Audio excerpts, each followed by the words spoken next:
घाटों के पास स्थित शमशान जो रात में और भी अधिक भयावह बन जाते हैं, योगी को अत्यंत आकर्षित करते हैं। जिसे अमर तत्व की खोज करनी हो, उसे कतिपय अनलंकृत नरकपालों को देखकर विचलित नहीं होना चाहिए। विभिन्न प्रकार की अस्थियों से व्याप्त उस विषादालय में मानवीय अपूर्णता उजागर होती है। इस प्रकार मुकुंद का रात्रि जागरण विद्यार्थियों के रात्रि जागरण से भिन्न प्रकार का था। पिताजी खुश हुए कि मुकुंद ने हाई स्कूल की पढ़ाई पूरी करने का अपना वचन निभाया था। नई प्रतिष्ठा से गौरवान्वित होकर अब मुकुंद खुले रूप से घर छोड़ने की योजना बनाने लगा।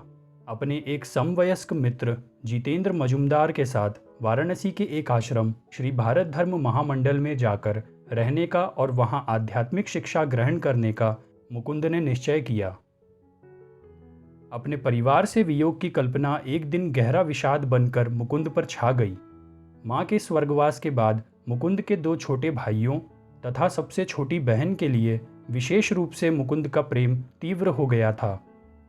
मुकुंद शीघ्रतापूर्वक अपने एकांत स्थान उस छोटी सी अटारी में जा पहुंचा, जो उसकी आकुल साधना के अनेकानेक प्रसंगों की साक्षी थी। 2 घंटे के अश्रुपात के बाद मुकुंद ने अपने में एक अपूर्व परिवर्तन अनुभव किया, जैसे किसी चमत्कारिक परिष्कारक तत्व से अंतर धुलकर एकदम साफ हो गया हो। सारी आसक्ति हवा हो गई। मित्रों के मित्र ईश्वर की खोज करने का मुकुंद का निश्चय और भी दृढ़ हो गया। मैं तुमसे आखिरी बार अनुरोध करता हूँ। मुकुंद पिताजी के समक्ष उनका आशीर्वाद लेने के लिए खड़ा था, तब उन्होंने मर्माहत होकर कहा, मेरा और अपने शोकाकुल भाई बहनों का त्याग मत करो। मुकुंद ने कहा, पूज्य पिताजी, मैं आपके प्रति अपने प्रेम को किन शब्दों में व्यक्त कर सकता हूँ, परंतु उस परम पिता के लिए मेरा प्रेम उससे भी बढ़कर है, जिसने मुझे इस लोक में आप जैसा आदर्श पिता प्रदान किया। मुझे जाने दीजिए, ताकि मैं किसी दिन अधिक दिव्य ज्ञान के साथ आपके पास लौट सकूं। पिताजी की अनिच्छापूर्ण स्वीकृति के साथ मुकुंद वाराणसी के आश्रम निकल पड़ा। वहां पहुंचने पर आश्रम के युवा अधिपति स्वामी दयानंद जी ने हृदयपूर्वक मुकुंद का स्वागत किया। लंबे छरहरे बदन के चिंतनशील मुखाकृति वाले स्वामी के प्रति मुकुंद के मन में अनुकूल धारणा उत्पन्न हुई। उनकी गौरववर्ण मुखाकृति पर बुद्ध समान भाव था।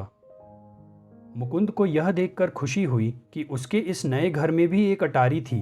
भोर और प्रातःकाल का समय मुकुंद वहीं व्यतीत करने लगा। आश्रम में दिन के प्रथम भोजन का नियत समय 12 बजे का था। अपने घर में प्रातः 9 बजे ही भरपेट नाश्ता करने का मुकुंद आदी था। 3 घंटों का यह अंतर मुकुंद को दिन पर दिन अधिकाधिक लंबा प्रतीत होने लगा। कोलकाता के वे दिन अब चले गए थे, जब 10 मिनट की देरी के लिए भी मुकुंद रसोइये पर बरस पड़ता था। अब मुकुंद अपनी भूख को नियंत्रित करने की चेष्टा करने लगा। मुकुंद ने 24 घंटे का उपवास पूरा किया। दोगुने चाव और उत्कंठा के साथ दूसरे दिन मध्य आहार की प्रतीक्षा करने लगा। दयानंद जी की ट्रेन विलंब से चल रही है, उनके आने तक भोजन नहीं होगा। जितेंद्र ने आकर यह दारुण वार्ता मुकुंद को सुनाई। महाराज ने मुख्य द्वार से प्रवेश किया, तब अंधेरा छा रहा था। मुकुंद ने आनंद के साथ उनका अभिवादन किया। दयानंद जी अब स्नान करेंगे, तत्पश्चात ध्यान करेंगे और तब जाकर भोजन परोसा जाएगा। जितेंद्र किसी अपशकुन सूचक पक्षी की तरह फिर मुकुंद के पास आ गया था। 9 बजे खाने का बुलावा जैसे साक्षात स्वर्गीय भोज का निमंत्रण बनकर आया। भोजन में प्रगाढ़ तल्लीनता भी मुकुंद को यह देखने से नहीं रोक पाई कि दयानंद जी का मन खाने में नहीं था। स्वामी जी, क्या आपको भूख नहीं लगी थी? पेट फटने तक खाकर तृप्ति का सुख अनुभव करता हुआ मुकुंद उनके काम करने के कमरे में उनके साथ अकेला था। भूख तो अवश्य लगी थी, उन्होंने कहा। पिछले 4 दिनों से मैंने कुछ भी खाया पिया नहीं था। मुकुंद ने कहा, स्वामी जी, आपके आदेश से मैं उलझन में पड़ गया हूँ। कल्पना कीजिए कि मैं कभी खाना ना मांगूं और कोई अपने आप मुझे खाना ना दे, तब तो मैं भूख से ही मर जाऊंगा। स्वामी दयानंद जी ने कहा, कभी भी यह मत मानो कि तुम भगवान की शक्ति से नहीं, अन्न की शक्ति से जीवित रहते हो। जिसने भरण पोषण के सब प्रकारों का सृजन किया है, जिसने भूख दी है, वह भगवान अपने भक्तों का भरण पोषण भी अवश्य करेगा। कभी यह कल्पना मत करना कि तुम चावल से जीवित हो या रुपया पैसा या लोग तुम्हारा पालन पोषण करते हैं? यदि प्रभु तुम्हारे प्राण शक्ति को वापस ले ले तो क्या इनमें से कोई तुम्हारी सहायता कर सकेगा? ये सब तो उस भगवान के ही साधन मात्र हैं। उनके वेधक शब्द मुकुंद को अपनी किसी गहरी मज्जा में उतरते प्रतीत हुए। वही उसी क्षण मुकुंद ने परमात्मा की सर्वसमर्थता का रसास्वादन किया। कोलकाता से अपने साथ लाई हुई मुकुंद की एकमात्र दौलत थी साधु का वह चांदी का तावीज़, जो माँ ने मुकुंद के लिए रख छोड़ा था। मुकुंद ने एक दिन प्रातः उस बंद डिबिया को खोला। सीलबंद लिफाफा तो जैसे का वैसा था, परंतु तावीज़ गायब था। शोकाकुल होकर मुकुंद ने हर संदेह को मिटाने के लिए लिफाफा फाड़ कर देखा। साधु की भविष्यवाणी के अनुसार जिस शून्य से साधु ने उसे आमंत्रित किया था, उसी शून्य में वह वापस चला गया था। दयानंद जी के शिष्यों के साथ मुकुंद के संबंध क्रमशः अधिकाधिक बिगड़ते चले गए। मुकुंद की दृढ़ उदासीनता से चिढ़कर सारे आश्रमवासी उससे दूर होते गए। दुख से व्यथित होकर एक दिन भोर में ही मुकुंद ने यह निश्चय करके अटारी में प्रवेश किया कि जब तक उत्तर नहीं मिलेगा तब तक वह प्रार्थना करता ही जाएगा। हे करुणामयी जगन माते, या तो तुम स्वयं ही दिव्य दर्शनों के माध्यम से मुझे सिखाओ, या फिर जिसके माध्यम से सिखाओगी उस गुरु को भेज दो। कई घंटे बीत गए, पर सुबक सुबक कर की जा रही मुकुंद की प्रार्थनाओं का कोई उत्तर नहीं आया। अचानक मुकुंद को ऐसा लगा कि वह सशरीर ऊपर उठता हुआ असीम महाशून्य में पहुंच गया है। तुम्हारे गुरु आज आएंगे। महाशून्य में मानो सब तरफ से, पर न जाने कहां से एक दिव्य नारी स्वर गूंजा। इतने में असीम जगत के उस दिव्य अनुभव को एक निश्चित स्थान से आई चीख ने छिन्न भिन्न कर दिया। नीचे रसोई घर से हबू नाम का एक युवा पुजारी पुकार रहा था, मुकुंद, बहुत हो गया ध्यान, यहाँ एक काम पर तुम्हें जाना है। हबू और मुकुंद वाराणसी में आश्रम से दूर स्थित बंगाली टोले के बाजार में जाने के लिए निकले। दोनों आगे आगे बढ़ते ही जा रहे थे कि मुकुंद ने अपने गर्दन घुमाकर एक आसानी से ध्यान में भी न आने वाली सकरी गली की ओर देखा। गली के छोर पर स्वामियों का गेरुआ परिधान धारण किए एक महापुरुष निश्चल खड़े थे। उन पर दृष्टि पड़ते ही मुकुंद को ऐसा लगा मानो युग युगांतर से वह उन्हें जानता था। मुकुंद का मन कहने लगा, इस परिव्राजक सन्यासी का चेहरा किसी परिचित से शायद मिलता जुलता है।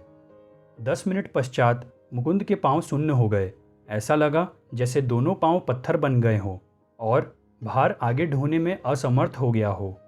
बड़े परिश्रम से वह पीछे की ओर मुड़ा। तुरंत दोनों पांव स्वाभाविक अवस्था में आ गए। फिर पीछे मुड़ने पर पुनः वही विचित्र भारीपन लौट आया। वह महापुरुष मुझे चुंबकीय ढंग से अपनी ओर खींच रहे हैं। इस विचार के मन में आते ही मुकुंद ने अपने थैले हबू के हाथ में थमा दिया। शीघ्र ही मुकुंद उस गली में जा पहुंचा। उस ओर दृष्टि उठाते ही उसने देखा कि वह शांत मूर्ति स्थिर दृष्टि से उसकी ओर देख रही थी। नुकीली दाढ़ी और लहराते केशों से सज्जित सिंह समान मस्तक में स्थित उन शांत तेजस्वी नेत्रों ने कहा, ओ मेरे प्रिय, तुम मेरे पास आ गए। कितने वर्षों से मैं तुम्हारी प्रतीक्षा कर रहा हूँ। अपने अंतर्मन में मुकुंद निर्विवाद रूप से जान गया कि उसके गुरु ईश्वर को जानते हैं और ईश्वर तक पहुंचा सकते हैं। हाथ पकड़कर मुकुंद के गुरु उसे काशी के राणा महल क्षेत्र में स्थित अपने डेरे पर ले गए। अपने वार्तालाप में उन्होंने बिना किसी आलोचनात्मक रुख के सहज भाव से मुकुंद के स्वभाव का गहरा ज्ञान व्यक्त किया। गुरुवर ने कहा, अपने तावीज़ के लिए दुख मत करो, उसका उद्देश्य पूरा हो चुका है। जहाँ तक आश्रम में तुम्हारी दुखद परिस्थिति का संबंध है, तो उसमें परिवर्तन का समय आ गया है। तुम्हें कोलकाता लौट जाना चाहिए। उनके सुझाव से मुकुंद निराश हो गया और कहा, गुरुदेव, मैं लौट कर घर नहीं जाऊंगा, परंतु मैं आपके साथ कहीं भी आने के लिए तैयार हूँ। कृपा करके मुझे अपना नाम और पता बता दीजिए। गुरुवर ने कहा, स्वामी युक्तेश्वर गिरी, मेरा मुख्य आश्रम श्री रामपुर में रायघाट लेन में है। यहाँ मैं केवल थोड़े दिन के लिए अपनी माँ से मिलने आया हूँ। भगवान की अपने भक्तों के साथ लीला देखकर मुकुंद हैरान था। श्री रामपुर कोलकाता से केवल 12 मील दूर है, फिर भी उस इलाके में कभी मुकुंद को अपने गुरु की झलक नहीं मिली। गुरुवर ने कहा, तुम 4 सप्ताहों में मेरे पास आ जाओगे। जब हम मिलेंगे तब तुम्हें अपने में मेरी रुचि को पुनः जागृत करना पड़ेगा। मैं आसानी से तुम्हें शिष्य रूप में स्वीकार नहीं करूँगा। मेरी कठोर शिक्षा के आज्ञा पालन द्वारा संपूर्ण समर्पण तुम्हें करना होगा। मुकुंद ने उनके चरणों में आदरपूर्वक प्रणाम किया और वहां से चल दिया। दूसरे दिन सुबह मुकुंद ने देखा कि आश्रमवासियों का उसके प्रति द्वेष भाव और भी अधिक बढ़ गया था। वे नित्य अशिष्टताओं से मुकुंद को दिन भर सताने लगे। 3 सप्ताह इस प्रकार बीत गए। फिर दयानंद जी एक सम्मेलन में भाग लेने के लिए मुंबई चले गए। भारी हृदय से मुकुंद अपने एकमात्र मित्र जितेंद्र के पास जा पहुंचा और कहा, मैं आश्रम छोड़कर जा रहा हूँ। जब दयानंद जी लौट आए तो उनके चरणों में मेरा प्रणाम कहकर मेरी ओर से क्षमा मांग लेना। जितेंद्र ने कहा, मैं भी यह आश्रम छोड़कर आ रहा हूँ।